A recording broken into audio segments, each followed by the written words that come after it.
22 April পেহেলগামে জঙ্গি হামলার পর পাকিস্তানের বিরুদ্ধে কড়া পদক্ষেপ নেয় ভারত। অপারেশন সিঁদুর অভিযানে পাকিস্তানের একাধিক জঙ্গি ঘাঁটি ধ্বংস করে সেনাবাহিনী। ভারতীয় সেনাকে পাল্টা জবাব দেয় পাকিস্তানও। ইসলামাবাদের পাল্টা হামলায় ভারতীয় বায়ুসেনার ক্ষয়ক্ষতি নিয়ে একটি কথাও বলেনি বাহিনী। তবে সিঙ্গাপুরে সাংগ্রিলা সংলাপে যোগ দেওয়ার ফাঁকে ব্লুমবার্গ টিভিকে দেওয়া সাক্ষাৎকারে chief of defence staff general Anil Chauhan বায়ুসেনার ক্ষয়ক্ষতির কথা স্বীকার করে নেন। Absolutely incorrect, and that is not information which I said is important. What is important is why they went down. That is more important for us. And what did we do after that? That's more important. পাক হামলায় ভারতের 6টি যুদ্ধবিমান ধ্বংস হয়েছে। ইসলামাবাদের এই দাবি উড়িয়ে দিয়েছেন জেনারেল চৌহান। তবে তিনি মেনে নিয়েছেন কৌশলগত একটি ভুলের জন্য বায়ুসেনার কিছু ক্ষতি হয়েছিল। At least one jet was downed. Why they went? Good part is that we are able to understand the tactical mistake which we made, remedy it, rectify it, and then implement it again after 2 days, and flew all our jets, again targeting at long range, which I said.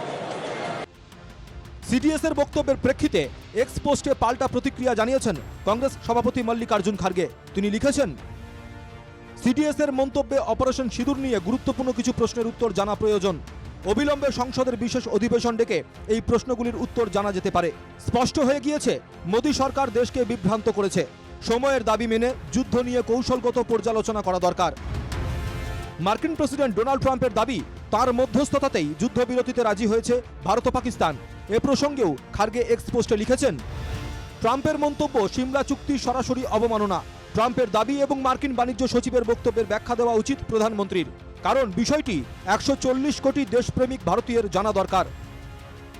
CDS এর এই স্বীকারোক্তিতে ক্ষোভ প্রকাশ করেছে Trinamool.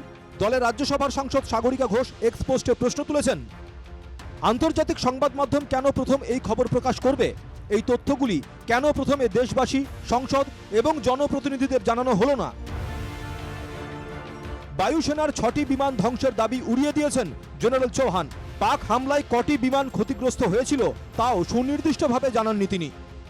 CDS এর এই মন্তব্য operation সিঁদুর এবং যুদ্ধবিরতি নিয়ে একাধিক প্রশ্ন সামনে এনেছে, যার জবাবের জন্য সংসদের বিশেষ অধিবেশন ডাকার দাবি বিরোধী রাজনৈতিক শিবিরের।